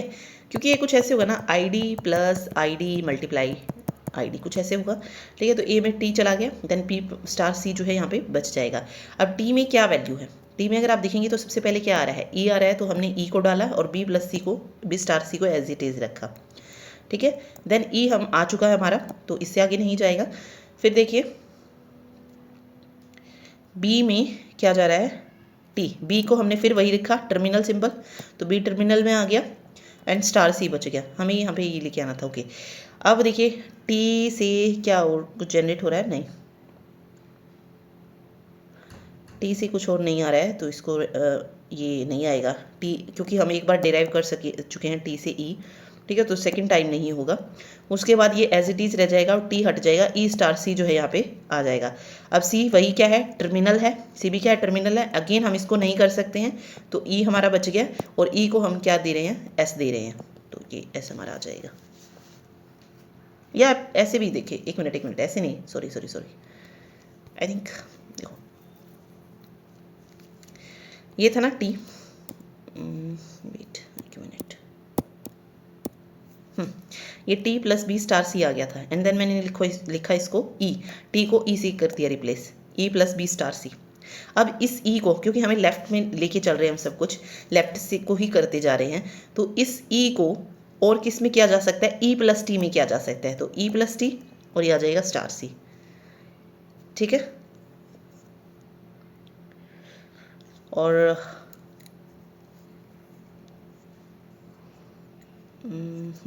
हाँ वैसे ही चला है, सेम, ओके वही है, सेम प्रोसेस, अलग अलग टर्मिनल्स लेके एंड देन जो जनरेट होता जाए, और लास्ट में ई से जो है क्या आ जाएगा, एस आ जाएगा। तो ये बॉटम अप पार्सिंग है, मतलब जो नीचे शुरू होकर और हमारे स्टार्ट सिंबल तक जाती है वो। और अगर हम टॉप डाउन में देखेंगे तो स्टार्ट सिंबल से शुरू होकर नीचे जो है फर्दर डिवाइड होती जाती है वो, ठीक है। तो ये बस इसके टाइप पढ़ लेना इसमें दो, तो बस यही इसमें एक्सप्लेन करके लिखी हुई है। ये कुछ एग्जाम्पल्स हैं जो कि इसमें ऐड किए हुए हैं, ठीक है, कि किस तरीके से पार्स ट्री जो है जनरेट होगा इसमें। तो ये आपको सीखना है। क्वेश्चन वही है, सेम है, बिल्कुल इजी है, आप करके देखिएगा इसको। देखिए सबसे पहला जो इसमें जनरेट होके आया है ये ई स्टार ई, हमें पहले ये स्ट्रिंग लेके आनी ना, तो ई स्टार ये हमने लिया, फिर इसका राइट मोस्ट बनाया, ठीक है। दोनों तरीके से किया हुआ है ये। अब ये क्वेश्चन था कि कंसिडर कीजिए कंटेक्स्ट फ्री ग्रामर और स्ट्रिंग लेनी है हमें 0 1 2 और अब बताने की ये जो ग्रामर है वो एम्बिगियस है या अनएम्बिगियस है, उसे जस्टिफाई करना है। तो ये 2 नंबर में क्वेश्चन पूछा जा सकता है, ठीक है। तो देखिए इसमें कैसे किया है, हमें क्या स्ट्रिंग जनरेट करनी है, हमें स्ट्रिंग जनरेट करनी है 0 1 2। क्या करनी है 0 1 2, हमेशा स्टार्ट सिंबल से हम शुरू करते हैं। तो देखिए स्टार्ट सिंबल से 2 चीज़ें डिराइव होकर मिल रही है, एक ए बी और एक सी डी, ठीक है। तो सबसे पहले हम ए बी को लेके चलते हैं। ए बी हमने लिया, अब ए क्या जनरेट करता है, ए जो है हमें देखिए 0 1 2 चाहिए, तो हम 0 A 1 क्यों लेके आएंगे, हम सीधा 0 1 लेंगे, ठीक है। इसमें से यानी कि ए जो है वो 0 A 1 को भी कर रहा है जनरेट और ए जो है वो 0 1 को भी जनरेट करना है, लेकिन मुझे अपने आउटपुट में 0 1 चाहिए, ठीक है। तो मैं 0 A 1 ना लेकर 0 1 लूँगी, ठीक है। तो यहाँ से मुझे 0 1 मिल गया और बचा क्या था बी, तो बी मिल गया। अब बी देखिए, बी 2 चीज़ें जनरेट करता है, या तो वो 2 बी को जनरेट कर सकता है या बी सिर्फ 2 को जनरेट कर सकता है। हमारी इनपुट स्ट्रिंग के लिए हमको क्या चाहिए, 2 चाहिए, तो मैं यहाँ से बी क्या ले लूँगी, 2 ले लूँगी, तो ये आ गया, हमने जनरेट कर दिया इससे। अब दूसरी लेंगे हम, स्टार्ट सिंबल लेके मैंने लिखा सी डी। अब देखिए सी क्या जनरेट कर रहा है, 0 सी भी कर रहा है और 0 भी, लेकिन हमें इनपुट में क्या चाहिए, 0 चाहिए, तो मैंने 0 जनरेट कर लिया और 0 डी लिख दिया। अब डी किसको जनरेट कर रहा है, 1 2 को कर रहा है, तो 1 2। अब देखिए एक ही उससे ग्रामर से हमने जो है 2 पार्स ट्री जो है हमने बना लिए हैं, ठीक है। 2 स्ट्रिंग मतलब अलग अलग उससे हम जनरेट कर सकते हैं। तो हम क्या कह सकते हैं कि ये क्या हो जाएगा, एम्बिगियस। वही पढ़ा था हमने, अगर हम मोर देन 1 जो है कर सकते हैं डेरिवेशन, तो वो हमारा एम्बिगियस है। तो हमने ये आंसर बता दिया कि जो ग्रामर है वो एम्बिगियस है, क्योंकि 2 डेरिवेशन फ्रॉम 1 साइड पॉसिबल है, ठीक। तो ऐसा भी क्वेश्चन आपको दे सकता है। सेम ये है, इसमें भी ऐसे ही बताना है कि जो ग्रामर है वो एम्बिगियस है या नहीं। अगर दोनों के पार्स ट्री बन जाते हैं तो देन ये क्या हो जाएगी, एम्बिगियस हो जाएगी, ठीक। ओके, उसके बाद आता है हमारा इंटरमीडिएट कोड। क्या आता है, इंटरमीडिएट कोड। ये पूरा जो चैप्टर है ये क्वेश्चन की फॉर्म में ही है। सबसे पहले इंटरमीडिएट कोड पूछा जा सकता है 2 नंबर में, 2.5 नंबर में क्या होता है, क्या इसके बेनिफिट्स होते हैं, ये 2 नंबर में बन जाता है। तो देखिए, during the translation of source programme into the object code for a target machine, एक कंपाइलर जो है वो जनरेट करता है एक मिडल लेवल लैंग्वेज कोड, ठीक है। सोर्स प्रोग्राम को टारगेट कोड में कन्वर्ट करने से पहले एक जो है मिडिल लेवल लैंग्वेज जो कोड जो है वो जनरेट किया जाता है, उसी को हम क्या बोल देते हैं, इंटरमीडिएट कोड जो है बोल देते हैं, या इसको इंटरमीडिएट टेक्स्ट भी जो है बोला जाता है। यानी कि पूरा कन्वर्ट करने से पहले एक मिडिल लेवल लैंग्वेज कोड जो है वो जनरेट किया जाता है, ठीक है। जो कॉम्प्लेक्सिटी है इस कोड की वो लाई करती है between the source language code and the object code. Intermediate code को हम अलग अलग तरीके से जो है रिप्रेजेंट करते हैं। इसको हम पोस्टफिक्स नोटेशन में दिखा सकते हैं, इसको हम सिंटैक्स ट्री की फॉर्म में दिखा सकते हैं, इसको हम डायरेक्ट एसाइक्लिक ग्राफ की फॉर्म में दिखा सकते हैं, 3 एड्रेस कोड में दिखा सकते हैं, और ये 3 एड्रेस कोड के ही टाइप्स हैं, क्वाड्रपल्स और ट्रिपल्स, इसकी फॉर्म में दिखा सकते हैं। देखिए पोस्टफिक्स नोटेशन आपको पता है क्या होती है। पोस्टफिक्स नोटेशन जितने भी सिंबल हैं वो सारे के सारे पीछे चले जाएंगे, जो हमने डाटा स्ट्रक्चर में पढ़ी है, बिल्कुल वही। सिंटैक्स ट्री अभी हम ऊपर पढ़ के आए हैं, वही है सेम, ठीक है। और एक डायरेक्ट एसाइक्लिक ग्राफ की फॉर्म में जो है बन जाएंगे, मतलब साइकिल जो है इसमें आ जाएगी, ठीक। तो ये 3 चीज़ें तो हमने डाटा स्ट्रक्चर में पढ़ी हैं, बिल्कुल वही हैं सेम, ये पूछी भी नहीं जाएंगे एग्जाम में, ठीक है। सिर्फ आपसे इसका थोड़ा सा एक्सप्लेन करना पूछ सकते हैं, तो वो मैं आपको इसमें करवाई दूंगी। जो क्वेश्चन आएगा वो आएगा 3 एड्रेस कोड से, या इसके 3 एड्रेस कोड को भी अलग अलग उसमें जो है जनरेट मतलब रिप्रेजेंट किया जाता है, क्वाड्रपल्स है, ट्राइपल्स है, किस तरीके से किया जाता है, कैसे इसकी टेबल बनती है, वो इंपॉर्टेंट है। तो 3 एड्रेस कोड इंटरमीडिएट कोड में बहुत इंपॉर्टेंट है। इसके अलावा आप इसके बेनिफिट देख सकते हैं कि जो इंटरमीडिएट कोड होता है ये मशीन इंडिपेंडेंट होता है, ठीक है, और नियरर होता है टारगेट मशीन के। तो इसमें वही सारे जो है इसमें क्या दिए गए हैं, इसके बेनिफिट्स दिए गए हैं, वो जस्ट आपको इसको पढ़ लेना है। उसके बाद रिप्रेजेंटेशन जो होती है इंटरमीडिएट लैंग्वेजेस की, वो 2 तरीके से होती है, एक हाई लेवल इंटरमीडिएट रिप्रेजेंटेशन और दूसरी होती है लो लेवल में, ठीक है, हाई लेवल और लो लेवल में। तो अगर आप देखेंगे तो इसमें दो तरीके का आता है, टैग और syntax tree high level intermediate representation में। ठीक है, तो बस यही बताया गया इसमें, तो इसको आप पढ़ लेना। मेन काम जो है वो हम वो देखेंगे। लो लेवल में यही आ जाती है, इसमें 3 एड्रेस कोड आ जाती है इसमें रिप्रेजेंटेशन लो लेवल में, तो वो देखनी है। तो बस ये क्वेश्चन है, पूछा जा सकते हैं, तो आप लिख सकते हैं इसको, बाकी कुछ नहीं है। जैसे यही बताया गया है कि ये रिप्रेजेंटेशन क्लोजर होती है सोर्स प्रोग्राम के, ये रिप्रेजेंट करती है high level structure. High level intermediate है तो ऑब्वियस सोर्स प्रोग्राम की क्लोजर होगी और हाई लेवल स्ट्रक्चर को शो करेगी। ठीक है, और इसको हम रिप्रेजेंटेशन इसकी दो तरीके से होती है, हाई लेवल इंटरमीडिएट रिप्रेजेंटेशन, एक डैग की फॉर्म में और दूसरा सिंटैक्स ट्री की में। ठीक, तो बस यही बताया गया है इसमें, और कुछ फीचर इसमें दे दिए गए हैं। ठीक है, ये प्रोग्राम स्ट्रक्चर को नियरर रखता है सोर्स प्रोग्राम के, it can be constructed easily from the source program. बस वही चीज़ें इसमें बाद एक्सप्लेन की गई है, कुछ नहीं है। यही लो लैंग्वेज में बताया गया है कि ये जो होता है मशीन की नियरर होता है, low level structure of program के जो है क्लोजर होता है। ठीक है, और ये मशीन, वो मशीन इंडिपेंडेंट था तो ये मशीन डिपेंडेंट टास्क होता है। ठीक है, और तो इसमें आ जाएगा representation of 3 address code, it nearer to the target machine, it makes easier to generate the object code, यानी कि उन्हीं चीज़ों को जो है लिखा गया है ये। चलिए, अब जो हम पढ़ रहे थे रिप्रेजेंटेशन, अब वो अलग अलग तरीके से होती है। तो इसमें आपसे डायरेक्ट पूछ सकता है what is post fix notation, इसको एग्जांपल के थ्रू बताइए। तो ये आपको पता है ना पोस्ट फिक्स नोटेशन क्या होती है। जैसे इसमें एग्जांपल करके बताया गया है L+M*n है, तो जितने भी ऑपरेटर हैं वो पीछे की चले जाते हैं। ठीक है, प्रेसिडेंस के हिसाब से, जो हम वो पूरा स्टेप वाइज लिखते थे ना डाटा स्ट्रक्चर में, बिल्कुल सेम उसी तरीके से ये होता है। ठीक है, तो इसमें अगर आपसे पूछा जाए तो इसमें ये सारी चीज़ें इसमें लिख देना आप। We use infix notation to represent an arithmetic expression such as multiplication of 2 operand A and B. Infix notation operator is always placed between the 2 operand. ठीक है, but in postfix notation, जिसको हम reverse Polish या suffix notation भी बोलते हैं, इसमें जो ऑपरेटर है वो शिफ्ट हो जाता है राइट एंड पे। ठीक, तो वो ये चीज़ें एक्सप्लेन करके इसमें लिखी हुई हैं, और ना इसमें कुछ समझाने का ऐसा कुछ है, क्योंकि हमने पोस्ट फिक्स नोटेशन पढ़ा हुआ है, क्या होता है कैसे होता है वो सब पढ़ा हुआ है, वही सेम चीज़ इसमें लिखी गई है। ठीक है, उसके बाद कन्वर्ट करके दिखाया गया है पोस्ट फिक्स नोटेशन को, जो हमने डाटा स्ट्रक्चर में पढ़ा है, बिल्कुल वही सेम स्टेप है। ठीक, तो डिज़ायर्ड रिजल्ट हमको क्या मिलेगा वो लिख दिया है यहाँ पे। पहले यहाँ पे स्ट्रिंग एंड स्कैन सिंबल है, then previous tag, rules, rule 1, और देन यहाँ पे न्यू टैग जो बनता जाता है वो उसके अकॉर्डिंग लिखना है। तो ये क्वेश्चन को लिखने का तरीका भी आप कह सकते हैं कि अगर क्वेश्चन कुछ इस तरीके का आता है तो आपको डायरेक्ट क्वेश्चन इस तरीके से लिखना है। ठीक है, ऐसे क्रिएट करना जब आता है पोस्ट फिक्स नोटेशन से इवेलुएट करना, अगर कंपाइलर में आता है तो वो आप इस तरीके से कर सकते हैं। ठीक, उसके बाद सिंटैक्स ट्री हम ऊपर पहले ही पढ़ चुके हैं, तो ऑब्वियस है उसको तो क्यों पढ़ना है।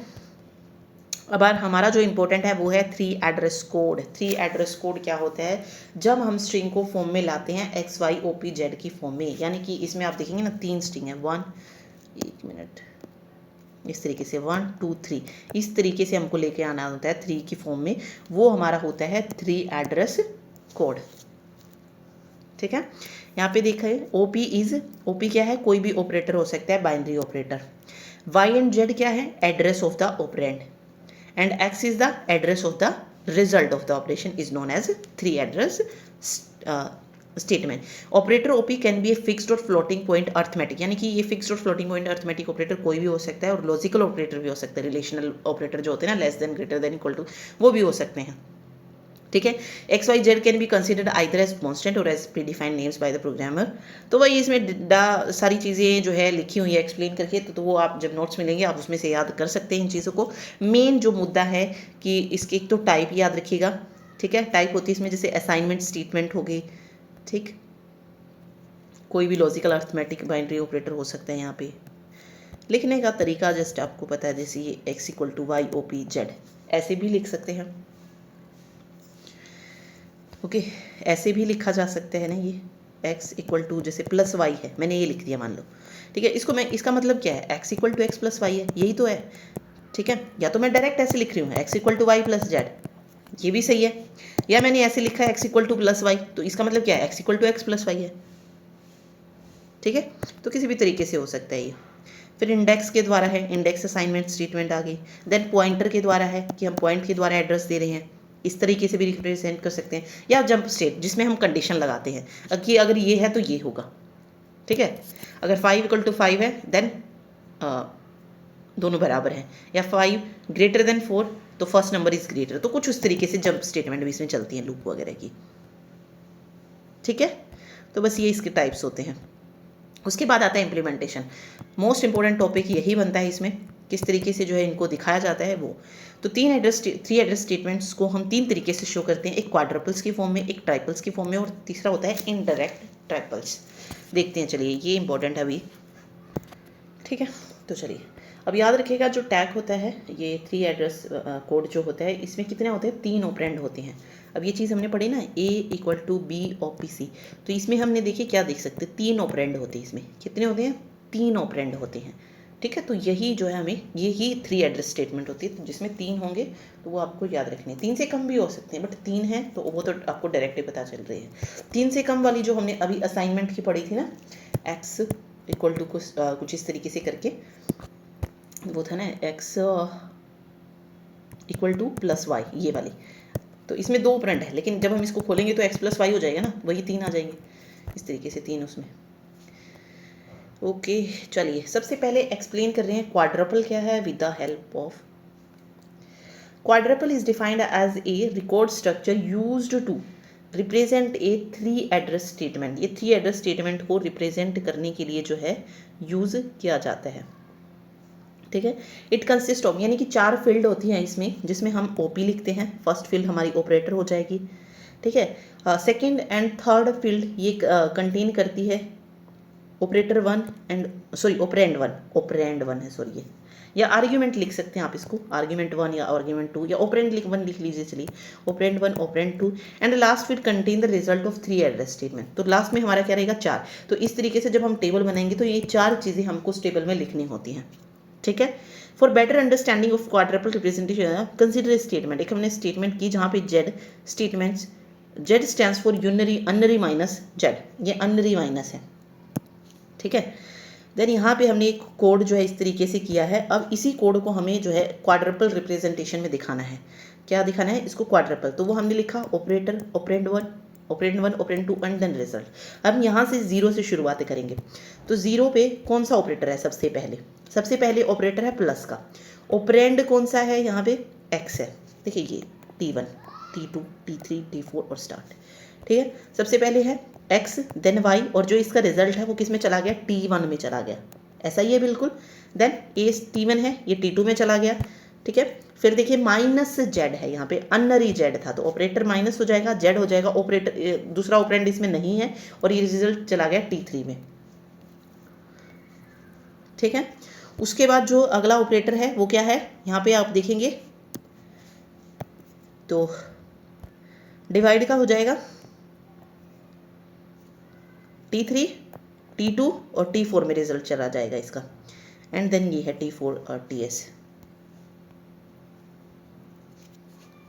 ये देखिए ये जैसे गया अभी, T4 में क्या था, T3 और T2 था, तो ये आ जाएगा, ठीक है। तो ये क्वाड्रपल रिप्रेजेंटेशन होती है। तो कोई भी जो कोड आपको दिया गया है उसको इस तरीके से आपको इसमें शो करना होता है, ये पूरी आपको टेबल पता होनी चाहिए। उसके बाद फिर आता है ट्राइपल्स। ट्राइपल्स क्या होते हैं, ट्राइपल्स में देखिए 3 चीज़ें होती है। रिजल्ट वाला जो वो होता है वो उसमें नहीं होता है उसकी रिप्रेजेंटेशन में, ठीक है। ये भी जो है 3 एड्रेस स्टेटमेंट को दिखाने के लिए हम यूज़ करते हैं। And triples for representing any 3 address statement 3 field are used. Triples है, क्वाड्रपल्स, क्वाड मतलब 4, इसमें हम क्या यूज़ करेंगे, 3 का यूज़ करेंगे, ट्राइपल्स है ये। तो इसमें ऑपरेटर, ऑपरेंड और ऑपरेंड 1 और 2 होता है, रिजल्ट नहीं होता है, ठीक है, रिजल्ट नहीं होता है इसमें आगे देखिए, okay. In this representation, the result field is removed to eliminate the use of temporary names referencing to symbol table entries. Instead, we refer the result by their positions.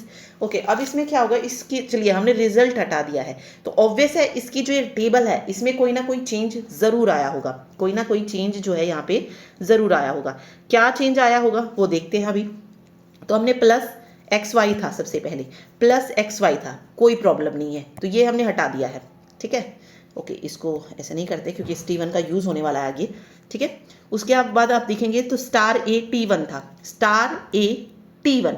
अब देखिए T1 था, हमने उसमें पढ़ा है ना T1 था, लेकिन हम तो यहाँ पे ऑपरेंड में 0 डाल रहे हैं, ऐसा क्यों है? तो यहाँ पे आप आके चेक करते हैं। देखिए T1 का जो आप रिजल्ट देखेंगे, T1 जो रिजल्ट में आया हुआ है उसकी जो वैल्यू है यहाँ पे क्या शो हो रही है? 0 शो हो रही है।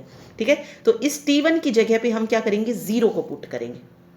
ठीक है, अब यहाँ पे देखिए T3 भी है, इस T3 का जो रिजल्ट T3 है उसमें जो वैल्यू है वो है 2, तो यहाँ पे हम 2 को पुट करेंगे। T2 जो रिजल्ट में है उसकी जो वैल्यू है वो है 1, तो इस T2 की जगह हम ट्राइपल्स में 1 को पुट करेंगे। T4 की वैल्यू 3 है, तो वहाँ पे हम T4 की जगह पे हम 3 को पुट करेंगे। तो ये हमें ट्राइपल्स में करना होता है। ठीक है, ये हमको ट्राइपल्स में करना होता है। ओके, यहाँ पे हमने ऑपरेंड 1 में S और ऑपरेंड 2 में क्या डाल दिया है? 3 को पुट कर दिया है।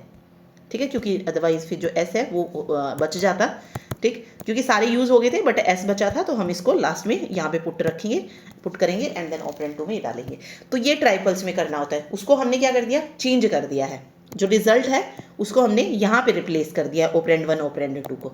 ठीक है, तो ये ट्राइपल्स का काम होता है। तो ये आपको पहले क्वाड्रपल्स जब आपके पास बनी होगी तभी आप ट्राइपल्स को बना पाएंगे। ठीक है, तो वही बताया गया इसमें। ओके, ये सारा वही चीज़ें एक्सप्लेन करके इसमें लिखी हुई हैं। ठीक है, तो ये वही है सेम। ओके, देन उसके बाद दे रखी है इनडायरेक्ट ट्राइपल रिप्रेजेंटेशन। ये इनडायरेक्ट है, वो ऊपर ट्राइपल थी, अब इनडायरेक्ट में क्या होगा? तो इसमें हम क्या करते हैं, जो ये वाली जो चीज़ है ना, ये वाली, इसमें कोई भी वैल्यू हम पुट कर देते हैं, जैसे 101, 102, 103, 1015। ठीक है, तो जब हमारी जो टेबल बन के आती है तो इस सिंबल की जगह 01 की जगह, जैसे मैंने 101 लिया तो मैं यहाँ पे क्या लिखूंगी? 101। 1 की जगह 102 लिख दिया जाएगा, 2 की जगह 103। इस तरीके से ये चेंज होता चला जाएगा। अब जैसे 0 था, अब 0 जहाँ जहाँ पे आया है वहाँ पे क्या हो जाएगा? ये चेंज हो जाएगा। किसी के साथ भी चेंज कर सकते हैं आप इसको।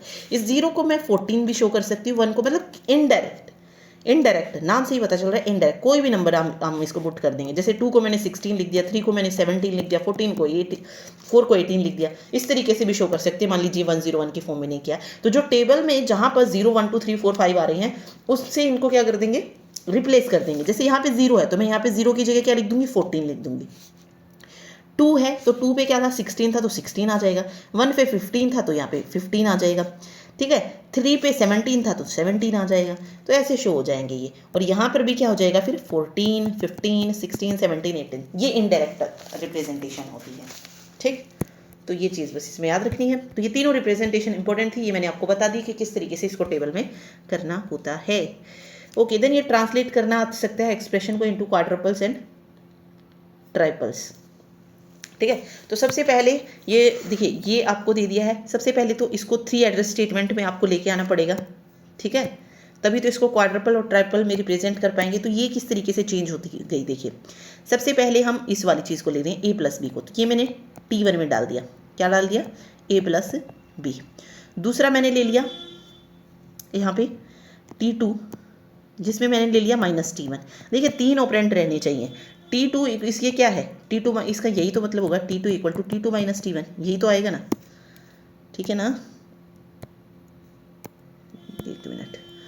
ओके, तो ऐसे भी हो सकता है। उसके बाद T3 एक और हमने लिया C plus D, T3 equal to C plus D. अब इसमें क्या करूँगी मैं? T4 में क्या किया जाएगा? T2 और T3 को क्या कर देंगे? मल्टीप्लाई करके दिखा देंगे। तो ये वाला जो पूरा काम है ये हमारा हो चुका है, इस प्लस को छोड़ देंगे तो। फिर अगला T5 मैंने लिया, T5 मैंने ले लिया ये पूरा T1, ये वाला। ठीक है, ये वाला T1 a प्लस बी जो था T1, और इसमें मैंने क्या कर दिया? C को ऐड कर दिया है, क्योंकि a प्लस बी था ना यहाँ पे, तो T1 में मैंने C को ऐड कर दिया है। देन उसके बाद T6 है, T6 का क्या होगा? ये पूरा T4 आगे वाला,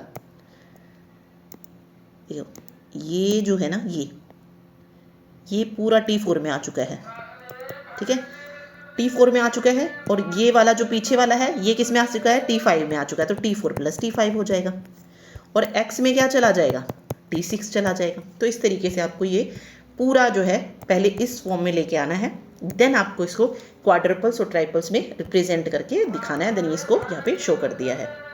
चलिए, तो क्वेश्चन ऐसे ही पूछा जा सकता है, ये क्वेश्चन की फॉर्म में ही जो है ऐड है। नोट्स में ये आपको सारा मिल जाएगा, और नोट्स के लिए लिंक आपको डिस्क्रिप्शन बॉक्स में दिया गया है, वहाँ जाके आप ले सकते हैं। तो ऐसे ही आएगा क्वेश्चन, पहले आपको ऐसे जनरेट करना है। होप सो आपको आ गया होगा। ठीक है, देन इसको आगे फिर फर्दर क्वाड्रपल्स और ट्राइपल्स में इसकी रिप्रेजेंटेशन करके दिखानी है। ठीक है, इसमें सिर्फ 3 ऑपरेंड आपको गिनते चलने। देखिए इसमें T1 A + B आ गया ना, T3 C + T, इसमें भी वही है, T2 = T2 - T1 हो जाएगा ना। ये T4 है, T2 T3 हो गया, T5 T1 C हो गए 3, इसमें भी 3 एड्रेस है। ठीक, तो पहले 3 एड्रेस उसमें लेके आओ इसको कोड में, उसके बाद इसको क्वाड्रपल और ट्राइपल्स में फिर इसकी रिप्रेजेंटेशन करके दिखाई गई है। पूरा क्वेश्चन इंपॉर्टेंट है। अब यहाँ पे देखिए क्वेश्चन सेम हो सकता है, सिर्फ ये एक्सप्रेशन चेंज हो सकता है, तो लिखने का तरीका आपको पता होना चाहिए क्वेश्चन का। ओके, देन यहाँ से जनरेट, देखिए ये एक कोड दे दिया है और फिर यहाँ से ये पूरा प्रोग्राम, जैसे k = 1 है तो k = 1 दे दिया। देन सेकंड स्टेटमेंट है इफ़ k <= 5 गो टू 4। ठीक है, देन गो टू 8। ये इस तरीके से प्रोग्राम के फॉर्म में भी आ सकता है। ठीक, तो वैसे आई डोंट थिंक मतलब इतना बड़ा क्वेश्चन ऑब्वियस है वो आपको नहीं देगा। ठीक है, तो ये कॉलेज लेवल के क्वेश्चन है, बट ये वाला जो है बन सकता है, तो ये इंपॉर्टेंट है। ठीक है, बट इसको पढ़ लेना एक बार कि किस तरीके से किया गया है।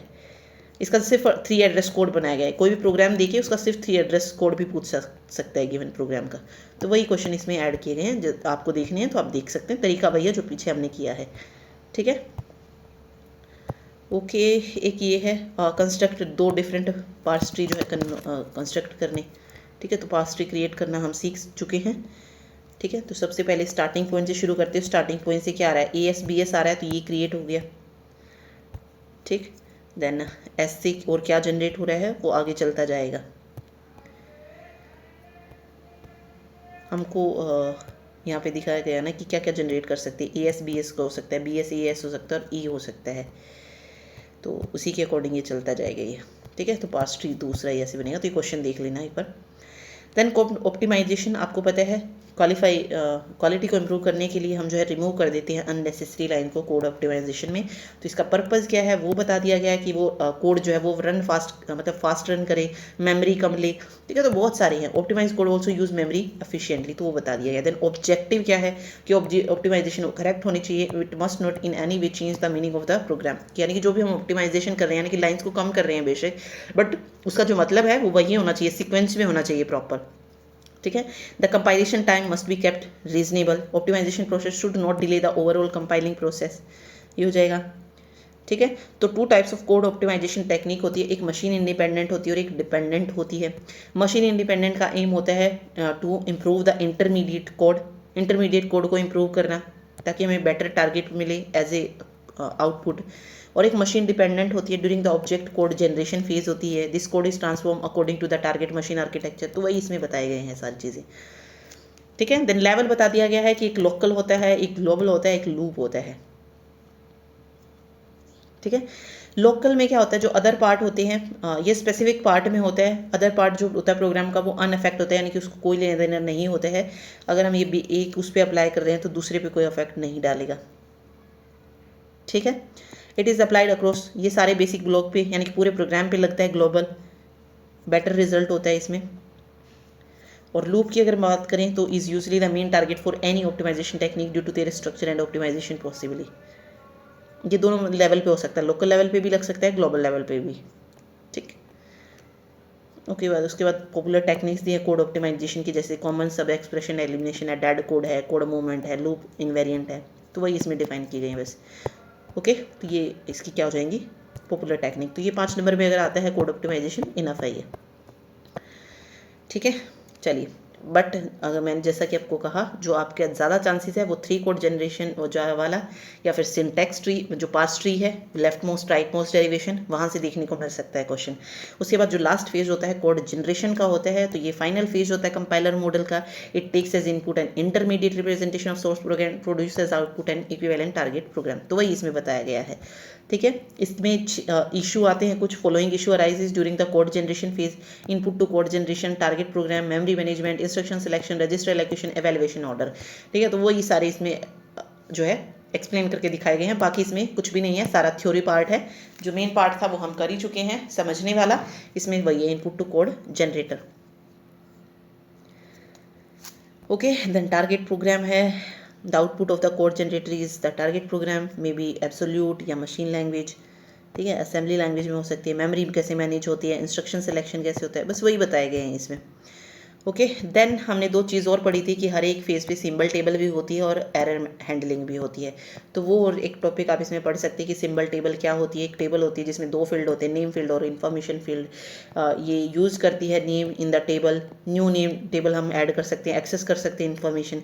तो ये कुछ इस तरीके से हर एक उसकी जो है बनती जाती है कि आइडेंटिफायर क्या है, इन्फॉर्मेशन क्या है, इस तरीके से जो है सिंबल टेबल बनती जाती है। ठीक है, तो बस वही इसमें बताया गया है।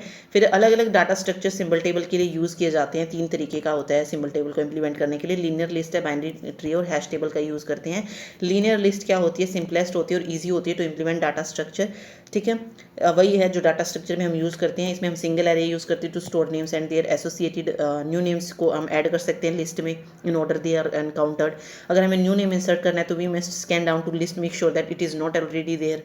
तो वही सारी चीज़ें लीनियर लिस्ट वाली बताई गई हैं। लीनियर लिस्ट आपको पता है कुछ ऐसे जो है हम बनाते हैं। तो वही है। एक दूसरी जो है ट्री हो सकती है, सिंबल ट्री ऑर्गेनाइजेशन। ठीक है, लेफ्ट और राइट हम ऐड करते जाते हैं हर एक रिकॉर्ड में, तो ये दिखाया गया है। और तीसरा जो है वो है हैश टेबल करके, जो हम डाटा स्ट्रक्चर में पढ़ी हैं। ठीक है, तो इसमें भी कुछ इस तरीके से हैश टेबल में बनती जाती है। यहाँ पे M11 दिए हैं तो उसी को हिसाब से जाएगा। 54 डिवाइड होगा यहाँ से 11 से, जो भी रिमाइंडर वैल्यू आएगी उस पर शो होती जाएगी।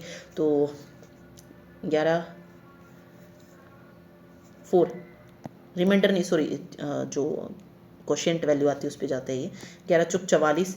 तो यानी कि जो 54 है वो 4th प्लेस पे चला जाएगा। फिर यहाँ पे 6 आ रहा है, नहीं एक मिनट क्वेश्चन नहीं, ये रिमाइंडर वैल्यू ही लेगा ना, क्वेश्चन थोड़ी लेगा, रिमाइंडर ही लेगा। तो ये यहाँ पे गड़बड़ है। फिर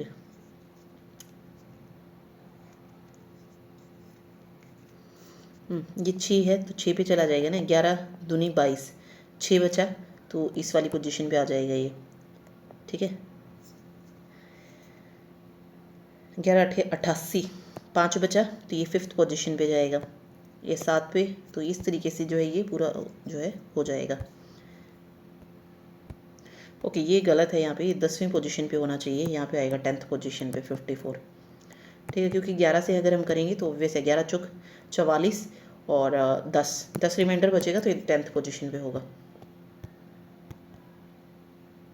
ठीक है, तो कुछ ऐसे बन जाएगा। उसके बाद एरर है। एरर क्या होती है, जो भी मिस्टेक्स आती हैं प्रोग्राम में, सोर्स प्रोग्राम में, वो होती है। फिर अलग अलग तरीके की एरर होती है, वो इसमें बताया गया है आगे। अगर आप देखेंगे तो सिंटैक्स एरर क्या होती है, मिसिंग राइट पैरेंथेसिस एरर होगी, एक्सट्रानियस कॉमा हो गया, colon in place of semicolon हो गया, मिस स्पेल्ड कीवर्ड हो गया। ठीक है, एक्स्ट्रा ब्लैंक हो गया। एक सिमेंटिक एरर भी होती है, कंपाइल टाइम और रन टाइम दोनों पे आती है। ठीक, तो ये सिंटैक्टिक एरर है सारी।